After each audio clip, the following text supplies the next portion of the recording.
Германы 3 дахь томот Баварын мужийн нийслэл 1,400,000 хүн амтай Мюнхен хотод ирсэн байна.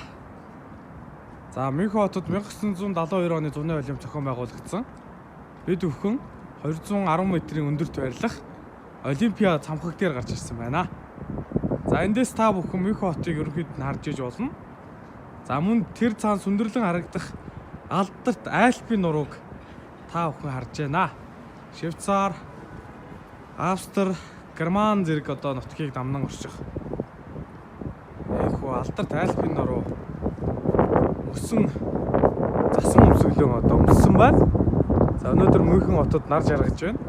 Гадаа нэмэх 10 хэмийн дулаан градустай зүлэг ногоонороо байна. Маш их амгалан тайван ийм сайхан хот байна.